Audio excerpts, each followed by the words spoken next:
ഇത് മാസ് മോട്ടോഴ്സിൽ നിന്നാണ് നമ്മൾ ഹോണ്ട യൂണിക്കോൺ വണ്ടിയുടെ ചെയിൻ കംപ്ലൈൻ്റ് ആയിട്ട് നമ്മളതൊന്ന് ചെയിൻ ഡാമേജ് ആയിട്ടേ നമ്മളത് മാറ്റാൻ വേണ്ടിയിട്ട് അയച്ചിട്ടുണ്ട്.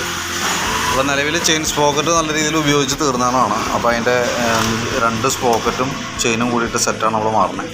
അതേപോലെ ബാക്ക് ബ്രേക്ക് നമ്മൾ ചവിട്ടുന്ന സമയത്ത് നല്ല സൗണ്ടൊക്കെ ഉണ്ടായിരുന്നു. അപ്പോൾ അത് ആ ലൈനർ പറഞ്ഞേക്കണ പൊടിയൊക്കെ അതിൻ്റെ ഉള്ളിലുണ്ടെന്ന് പറഞ്ഞു. ബാക്കിലത്തെ ബ്രേക്ക് ലൈനർ നമുക്ക് കിടക്കുന്ന കമ്പനി ലൈനർ തന്നെ, ഹോണ്ടയുടെ ഒറിജിനൽ ലൈനറാണ്. അപ്പോൾ ഒന്ന് ക്ലീനാക്കി റീസെറ്റ് ചെയ്താൽ നമുക്ക് ചെയിൻ സ്പോക്കറ്റ് വരുമ്പോഴത്തേക്ക് നമുക്ക് ചെയിൻ സ്പോക്കറ്റ് 1031 രൂപയാണ് നമുക്ക് വരണം കേട്ടോ, ചെയിൻ സ്പോക്കറ്റ് റേറ്റ്. പിന്നെ വണ്ടി ഓടിക്കുന്ന സമയത്ത് നമുക്ക് ഫ്രണ്ട് സൈഡിൽ നിന്നും ബ്രേക്കിൻ്റെ അവിടെ നിന്ന് സൗണ്ട് തന്നെ ഉണ്ടായിരുന്നു. അപ്പോൾ നമ്മളത് ചെക്ക് ചെയ്യാനായിട്ട് അയച്ചാൽ ബ്രേക്ക് പാഡ് തീർന്ന് കിടക്കുകയാണ്.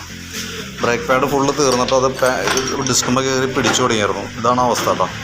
അപ്പോൾ നമ്മൾ ബ്രേക്കിൻ്റെ പാഡും കൂടി ചേഞ്ച് ചെയ്യാനുണ്ട്. ബ്രേക്ക് പാഡ് വരുമ്പോൾ നമുക്ക് 436 രൂപയാണ് ബ്രേക്ക് പാഡിന് വേണം കേട്ടോ.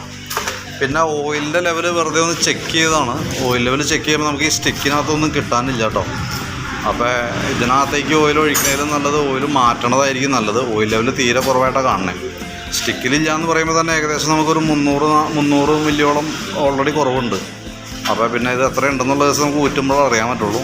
പരമാവധി അത് മാറ്റിയിട്ട് പുതിയത് റീഫിൽ ചെയ്യണമായിരിക്കും ബെറ്റർ. എത്ര ഉണ്ടെന്നുള്ളത് അറിയില്ല. നമ്മൾ ഒഴിക്കാൻ നിൽക്കുമ്പോൾ പിന്നെ അത് ടോപ്പ് ചെയ്യുമ്പോൾ നമുക്ക് അതനുസരിച്ചിട്ട് ചെയ്യേണ്ടി വരും. അപ്പോൾ ഏകദേശം ഒരു 3000 കിലോമീറ്ററൊക്കെ ആയിട്ടുണ്ടെങ്കിൽ ഓയിൽ ഫുള്ളായിട്ട് മാറ്റി കളയണം കേട്ടോ നല്ലത്. കാരണം എന്ന് വെച്ച് കഴിഞ്ഞാൽ അത്രയ്ക്കും കുറവാണ് ഈ കാണുന്നത്. ഈ പഴയ ഓയിലേക്ക് പുതിയ ഓയിൽ ഒഴിച്ചിട്ട് പ്രത്യേകിച്ച് കാര്യമില്ല, പെട്ടെന്ന് അഴുക്കാവുള്ളൂ.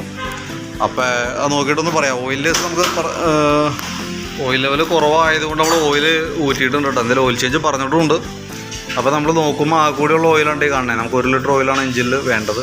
ഇപ്പോൾ ശരിക്കും പറഞ്ഞാൽ ഒരു 100-150 മില്ലി ഓയിലുള്ളൂ. അത് സ്വാഭാവികമായിട്ട് ഓയിൽ മൈന്യൂട്ടായിട്ട് കയറി കത്തിപ്പോകണോ ആയിരിക്കണം. കാരണം അതല്ലാതെ കൊണ്ട് ഇത്ര കുറയില്ല. ഒന്നോലെ ലീക്കായിട്ട് പോകണം, അല്ലെങ്കിൽ കത്തി പോകണം. ലീക്കാണെങ്കിൽ പുറമെ കാണുന്നില്ല. അപ്പോൾ ഓൾറെഡി ഓയിൽ കത്തിപ്പോണതായിട്ടാണ് വേണം നമുക്ക് അനുമാനിക്കാനായിട്ട്. അപ്പോൾ നിലവിലിപ്പോൾ നമ്മൾ ഓയിലൊക്കെ ഫില്ല് ചെയ്യുക. അതിന് ശേഷം നമ്മൾ എന്താ ചെയ്യേണ്ടതെന്ന് വെച്ചാൽ 1 മാസം കഴിഞ്ഞ് കഴിയുമ്പോൾ നമ്മൾ കയറ്റി ഓയിൽ ലെവലൊന്ന് ചെക്ക് ചെയ്യണം. എത്രത്തോളം കുറഞ്ഞു പോകണമെന്നുള്ള ദിവസം നോക്കിയിട്ട് അതെന്താണ് അതിൻ്റെ പോരായ്മ വെച്ചാൽ പരിഹരിച്ച് വിട്ടില്ല എന്നുണ്ടെങ്കിൽ ആ എൻജിൻ മേജർ കംപ്ലൈൻറ്റിലേക്ക് പോകും. അത് പ്രത്യേകം ശ്രദ്ധിക്കേണ്ട ദിവസമാണ്. ഏകദേശം ഒരു 1000 കിലോമീറ്റർ അല്ലെങ്കിൽ 1 മാസം അത് കണക്ക് കൂട്ടിയിട്ട് വന്നിട്ട് ഓയിൽ ലെവൽ ചെക്ക് ചെയ്യണം. അപ്പോൾ നമ്മൾ ഓയിൽ ഒഴിച്ചതിന് ശേഷം വണ്ടി നോക്കുമ്പോൾ ചിലപ്പോൾ പുക വരാനും സാധ്യതയുണ്ട്.